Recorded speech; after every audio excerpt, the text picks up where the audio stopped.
Guys, ಎಲ್ಲರಿಗೂ ನನ್ನ YouTube ಚಾನಲ್ಗೆ ವೆಲ್ಕಮ್.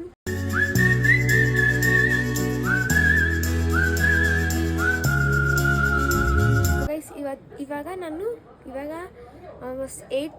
ಇವಾಗ ನಾನು ವ್ಲಾಗ್ ಮಾಡ್ತಿರಲಿಲ್ಲ, ಬಟ್ ಇವಾಗ ನಾನು ಸ್ಯಾಂಡ್ವಿಚ್ ಮಾಡ್ತಾಯಿದ್ದೀನಿ. ಅದಕ್ಕೆ ಹೇಗೆ ಮಾಡ್ತೀನಿ ಅಂತ ತೋರ್ಸೋಣ ಅಂದ್ಬಿಟ್ಟು ವ್ಲಾಗ್ ಮಾಡ್ತಾಯಿದ್ದೀನಿ. ಸೊ ಇವಾಗ ಬನ್ನಿ ಹೋಗ್ಬಿಟ್ಟು ಮಾಡೋಣ ಸ್ಯಾಂಡ್ವಿಚ್ನ. ಸೊ ಇವಾಗ ನಮಗೆ ಏನೇನು ಇಂಗ್ರೀಡಿಯೆಂಟ್ಸ್ ಬೇಕು ಅಂದರೆ ಬ್ರೆಡ್, ಹಾಗೆ ಟೊಮೆಟೊ ಸಾಸ್, ಹಾಗೆ ಗ್ರೀನ್ ಚಿಲ್ಲಿ ಸಾಸ್. ಈ ಮೂರು ತುಂಬ ಮೇನ್ ಆ್ಯಂಡ್ ಈ ಸಾಸ್ ಎರಡರಿಂದಲೇ ಟೇಸ್ಟ್ ಬರೋದು. ಹಾಗೆ ನೆಕ್ಸ್ಟು ಕ್ಯೂಕುಂಬರ್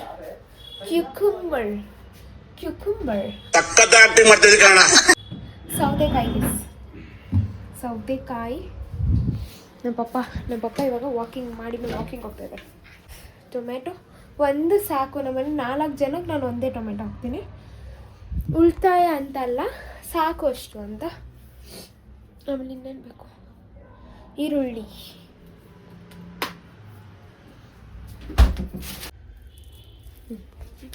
ಒಂದು ಆನಿಯನ್, ಅಷ್ಟೇ. ಇವಾಗ ಇಷ್ಟು ಇಂಗ್ರೀಡಿಯೆಂಟ್ಸ್ ತುಂಬ ಮೇನ್ ಗಸ್.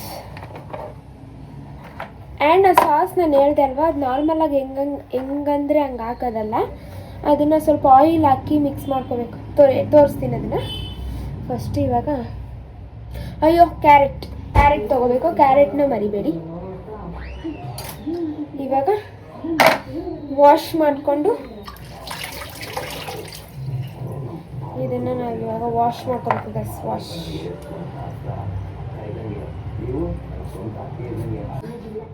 ತುರಿಯೋದೇ ಕಾಣಿಸ್ತಾ ಇಲ್ಲ ಗೈಸ್, ಕಾಣಿಸ್ತಾ ಇಲ್ಲ. ಹಾಗಾಗಿ ಇದರಲ್ಲೇ ತುರಿತೀನಿ, ವಾಶ್ ಮಾಡ್ಕೊಳ್ತೀನಿ. ನಾನು ಎಷ್ಟು ಡೆಡಿಕೇಟೆಡ್ ಅಂದರೆ, ಕಾಲೇಜ್ಗೆ ಹೋಗಿ ಸುಸ್ತಾಗಿದ್ರು ಕೂಡ ನಾನು ಬ್ಲಾಗ್ ಮಾಡ್ತೀನಿ ಗೈಸ್, ನಿಮ್ಮನ್ನೆಲ್ಲ ಎಂಟರ್ಟೈನ್ ಮಾಡೋಕ್ಕೆ. ನಾನು ತುಂಬ ಡೆಡಿಕೇಟೆಡ್ ಸ್ಟೂಡೆಂಟು. ಕಾಲೇಜಲ್ಲೂ ಅಷ್ಟೇ, ನನ್ನಷ್ಟು ತುಂಬ ಡೆಡಿಕೇಟೆಡ್ ಸ್ಟೂಡೆಂಟ್ ಎಲ್ಲೂ ಇಲ್ಲ. ಹಂಗಂತ ನಾನು ಆಪೋಸಿಟಾಗಿ ಹೇಳ್ತಾ ಇದ್ದೀನಿ ಅಂತಲ್ಲ, ಸೀರಿಯಸ್ ಆಗಿ ತುಂಬಾ ಒಬಿಡಿಯಂಟ್ ನಾನು. ಇಷ್ಟು ಮಿಕ್ಕಿದ್ನ ಡಸ್ಟ್ಬಿನ್ಗೆ ಹಾಕಬೇಕು. ಅದೇನಕ್ಕೆ ಹಾಕ್ಬೇಕಂತ ನನಗೂ ಗೊತ್ತಿಲ್ಲ. ನಮ್ಮ ಅಮ್ಮ ಹಾಕ್ತಾರೆ, ಅದಕ್ಕೆ ನಾನು ಹಾಕ್ತೀನಿ. ಗೈಸ್, ನಮ್ಮ ಮನೆ ಕ್ಯಾರೆಟ್ ಸ್ವಲ್ಪ ಫ್ಲೆಕ್ಸಿಬಲ್ ಜಾಸ್ತಿ. ಯಾರ್ಯಾರು ಬರ್ತಾರೋ ಮರೆ ಈ ಮನ್ಯಾಗ? ತುಂಬಾ ಫ್ಲೆಕ್ಸಿಬಲ್ ಆಗಿದೆ ನಮ್ಮ ಮನೆ ಕ್ಯಾರೆಟು. ಹಾಗಾಗಿ ಸ್ವಲ್ಪ ಉಜ್ಜೋದು ಕಷ್ಟ ಆಗ್ತಾಯಿದೆ. ಸೊ ಇವಾಗ ಇಷ್ಟು ಕ್ಯಾರೆಟ್ ರುಬ್ಕೊಂಡಿದ್ದೀನಿ. ಆ್ಯಕ್ಚುಲಾಗಿ ಇನ್ನೂ ಸ್ವಲ್ಪ ಬೇಕಾಗಿತ್ತು. ನೀವು ಇವಾಗ ಒಂದು 4 ಮೆಂಬರ್ಸ್ ಮಾಡ್ತಾಯಿದ್ರೆ ಒಂದು 2 ಕ್ಯಾರೆಟ್ ತುರ್ಕೊಳ್ಳಿ ಸಾಕು. ಇದು ನಾನು ಇವಾಗ ತುರಿದಿದ್ದು 2 ಕ್ಯಾರೆಟೇ, ಆದರೆ ಸ್ವಲ್ಪ ಫ್ಲೆಕ್ಸಿಬಲ್ ಇದ್ರಿಂದ ಕ್ಲೀನಾಗಿಲ್ಲ. ಹಾಗಾಗಿ ಇದನ್ನೆಲ್ಲ ಈ ಪ್ಲೇಟ್ಗೆಲ್ಲ ಇವಾಗ ಹಾಕೊತಾ ಇದ್ದೀನಿ ಗೈಸ್. ಈ ಥರ ಕ್ಲೀನಾಗಿ ಒಂದೊಂದೇ ಪಾರ್ಟ್ ಮಾಡ್ಕೊಳ್ಳಿ. ನೆಕ್ಸ್ಟು ಟೊಮೆಟೊ ಬಿಡಲ್ಲ, ಅಷ್ಟು ಮಾಡೋಣ. ಸೌತೆಕಾಯಿ ಇದು ಮೇಲ್ಗಡೆ ಇದು ತೆಗಿಯೋದೇ ಮರ್ತೋಯ್ತು ನನಗೆ, ಏನು ಬರ್ತಾನೆ ಇಲ್ಲ.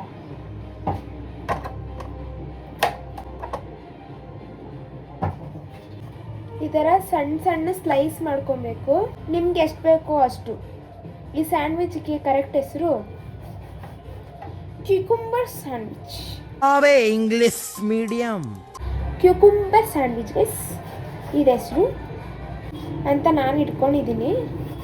ನೀವೇನು ಬೇಕಾದ್ರೂ ಇಟ್ಕೊಬೋದು ಹೆಸರು. ಇಷ್ಟು ಸಾಕು ಅನ್ಕೊತೀನಿ. ಇವಾಗ ಇದಿಷ್ಟು ಕಟ್ ಮಾಡಿದ್ವಲ್ವ, ಇದನ್ನು ಬಾಕ್ಸಲ್ಲಿ ಕಟ್ ಮಾಡ್ಕೋಬೇಕು. ಹಿಂಗೆ ನಗು ಬರ್ಲಿಲ್ವಾ? ಆ್ಯಕ್ಚುಲಾಗಿ ಸ್ವಲ್ಪ ಸೌತೆಕಾಯಿ ಜಾಸ್ತಿ ಆಯ್ತು ಅನ್ಸುತ್ತೆ. ಪರವಾಗಿಲ್ಲ ಬಿಡಿ, ತಿನ್ನಕ್ಕೆ ಚೆನ್ನಾಗಿರುತ್ತೆ. ಆವಾಗ ಬಾಯಿಗೆ ಮಧ್ಯದಲ್ಲಿ ಸಿಕ್ಕಿದ್ರೆ ಚೆನ್ನಾಗಿರುತ್ತೆ. ಹಾಗೆ ನಿಮ್ಗೆ ಇನ್ನೊಂದು ಏನು ಗೊತ್ತಾ, ಮರ್ತೋಯ್ತು, ನೆನಪಾದಾಗ ಹೇಳ್ತೀನಿ. ನಮ್ಮ ಮಮ್ಮಿ ಇನ್ನೂ ಬಂದಿಲ್ಲ, ಆಲ್ಮೋಸ್ಟ್ 8 ಆಯಿತು. ನನ್ನ ಬಿಟ್ಟು ಅವ್ರು ಶಾಪಿಂಗ್ ಹೋಗಿದ್ದಾರೆ. ಏನು ಮಾಡೋಕ್ಕಾಗಲ್ಲ, ಮೇ ಬಿ ಸ್ಯಾಲ್ರಿ ಆಗಿರ್ಬೇಕು ಅವ್ರಿಗೆ, ಅದಕ್ಕೆ ಹೋಗಿರ್ತಾರೆ. ಇವಾಗ ಟೊಮ್ಯಾಟೊ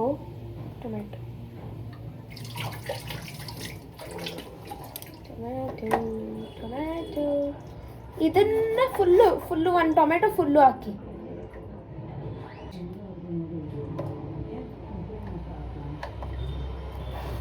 ನಮ್ಮಮ್ಮ ಬಂದರು, ನಂಗೆ ಗೊತ್ತು ನಮ್ಮಮ್ಮ ಬಂದರು ಅಂತ. ಯಾಕೇಳಿ, ನಮ್ಮ ಅಜ್ಜಿ ವಾಯ್ಸ್ ಕೊಟ್ಟರು ಇವಾಗ, ಹಾಗಾಗಿ ಗೊತ್ತಾಯ್ತು ಗೈಸ್. ಆ್ಯಂಡ್ ಮೋರ್ ಓವರ್ ನನಗೆ ಈ ಒಂದು ಸ್ಯಾಂಡ್ವಿಚ್ ಹೇಳ್ಕೊಟ್ಟಿದ್ದು ನನ್ನ ಹೊಸ ಕಾಲೇಜಿನ ಬೆಸ್ಟ್ ಫ್ರೆಂಡ್ ವೇದಶ್ರೀ ಅವರು. ವೇದಶ್ರೀ ಅವರೇ, ನಿಮಗೆ ತುಂಬ ಹೃದಯದ ಧನ್ಯವಾದಗಳು.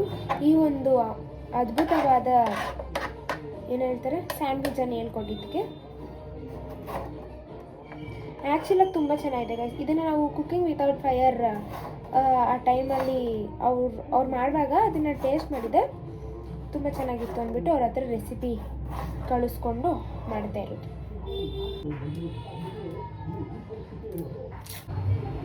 ರೌಂಡ್ ಸ್ಲೈಸ್ ಮಾಡೋಕ್ಕೋದೆ, ಆದರೆ ಇದೊಂದೇ ರೌಂಡಾಗಿ ಆಗಿದೆ, ಇನ್ನು ಮಿಕ್ಕಿದೆಲ್ಲ ಲೈನ್ ಸ್ಲೈಸ್ ಆಗೋಯ್ತು. ಸೊ ಟೋಟಲ್ ಇಷ್ಟು ಮೇನ್ ಆಗಬೇಕಾಗಿರೋದು ಕುಕುಂಬರ್ ಅಂದರೆ ಸೌತೆಕಾಯಿ, ಟೊಮ್ಯಾಟೊ ಅಂದರೆ ಅದು ಕನ್ನಡದಲ್ಲಿ ನಂಗೆ ಗೊತ್ತಿಲ್ಲ. ಆಮೇಲೆ ಇದು ಈರುಳ್ಳಿ, ಇದು ಕ್ಯಾರೆಟ್, ಇಷ್ಟು ಮೇನ್ ಆಗಬೇಕು. ಆ್ಯಂಡ್ ಇವಾಗ ನಾವು ಒಂದು ಚಿಕ್ಕ ಪುಟಾಣಿ, ಇಷ್ಟು ಚಿಕ್ಕ ಕಣ್ಣುರಿತಾ ಇದೆ, ಇಷ್ಟು ಚಿಕ್ಕ ಪುಟಾಣಿದೊಂದು ಬಾಣಲೆ ಎತ್ಕೊಂಡು ಇವಾಗ ಇಡಬೇಕು, ಹಿಂಗೆ ಇಟ್ಕೋಬೇಕು. ಆಮೇಲೆ ಸ್ವಲ್ಪ ಆಯಿಲ್, ಎಷ್ಟು ಆಯಿಲ್ ತೋರಿಸ್ತೀನಿ,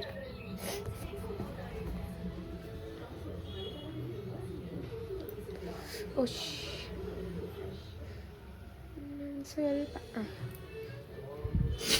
ಎಷ್ಟು ಆಯಿಲ್ ಹಾಕೋಬೇಕು. ಇನ್ನೂ ಕಡಿಮೆ ಹಾಕೊಂಡ್ರೂ ಪರವಾಗಿಲ್ಲ. ಓ, ಅಮ್ಮ ಬಂದಿಲ್ವಾ? ನಾನು ಬಂತು ಅಂತ ಮಾತಾಡ್ಸೋಕೆ ಬಂದಿಲ್ಲ ನಮ್ಮ ಮಮ್ಮಿ. ಇವಾಗ ಸ್ವಲ್ಪ ಇದನ್ನ ಹಾಕ್ಬೇಕು, ಕಡಿಮೆ ಮಾಡ್ತೀನಿ. ಗ್ರೀನ್ ಚಿಲ್ಲಿ ಸಾಸ್ ಫಸ್ಟ್ ಹಾಕಿ, ನಂಗೆ ಗೊತ್ತಿಲ್ಲ, ಬಟ್ ಇದನ್ನೇ ಫಸ್ಟ್ ಹಾಕ್ಬೇಕು ಅನ್ಕೊತೀನಿ.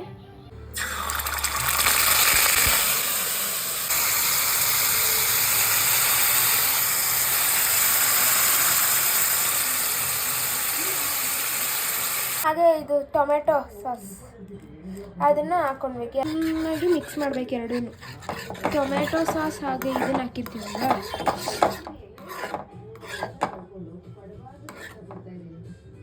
ಇದನ್ನು ಎರಡು ಬ್ರೆಡ್ ಎತ್ಕೊಬೇಕು. ಇಫ್ ನೀಡೆಡ್ ನೀವು ಈ ಸೈಡ್ಸ್ನ ಕಟ್ ಮಾಡ್ಕೊಳ್ಳಿ, ಆದರೆ ನಾನು ಸೈಡ್ಸ್ ಕಟ್ ಮಾಡಲ್ಲ, ಬಿಕಾಸ್ ಸೈಡ್ಸ್ ಎಲ್ಲ ಕಟ್ ಮಾಡಿಬಿಟ್ರೆ ಅದು ಉಳಿಯೋದೇ ಸ್ವಲ್ಪ. ಆ್ಯಂಡ್ ಇವಾಗ ಫಸ್ಟು ನಾವು ಈ ಸಾಸ್ ಏನಿದೆಲ್ಲ, ಈ ಸಾಸ್ನ ನಾವು ಈ ಲೇಯರ್ಗೆ ಹಾಕೋಬೇಕು. ಈ ಥರ ಫುಲ್ಲು ಕ್ಲೀನಾಗಿ ಹಾಕೋಬೇಕು. ಇಫ್ ನಿಮಗೆ ಖಾರ ಬೇಕನ್ನಿಸ್ತವ್ರು ಖಾರ ಹಾಕೊಬೋದು, ಹಂಗಂತ ಜಾಸ್ತಿ ಏನು ಖಾರ ಆಗಲ್ಲ ಅಂತ, ಹಾಗಾಗಿ. ಆ್ಯಂಡ್ ಎರಡೂ ಲೇಯರ್ಗೆ ಈ ಥರ ಹಾಕೊಂಡಾದ್ಮೇಲೆ ಇವಾಗ ಫಸ್ಟು ಕ್ಯಾರೆಟ್ ಹಾಕೋಬೇಕು. ಇದು ಇಲ್ಲಿ ಏನು ಕುಕುಂಬರ್, ಟೊಮ್ಯಾಟೊ. ಸೊ ಅಷ್ಟೇ, ಇಷ್ಟ ಆದಮೇಲೆ ಹಿಂಗೆ ಕ್ಲೋಸ್ ಮಾಡಿ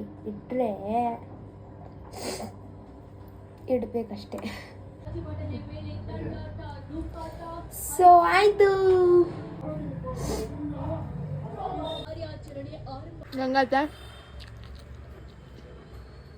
ಹೇಳು, ಹೆಂಗೈತೆ? ಚೆನ್ನಾಗೈತೆ. ಸೊ ನಿಮ್ಗೇನಾದರೂ ಈ ಒಂದು ವ್ಲಾಗ್ ನಿಮ್ಗೆ ಇಷ್ಟ ಆಗಿದ್ರೆ ಪ್ಲೀಸ್ ಲೈಕ್ ಮಾಡಿ, ಶೇರ್ ಮಾಡಿ, ಹಾಗೆ ಸಬ್ಸ್ಕ್ರೈಬ್ ಮಾಡ್ಕೊಳ್ಳೋದನ್ನ ಮರಿಬೇಡಿ. Love you all. ಅಷ್ಟೇ.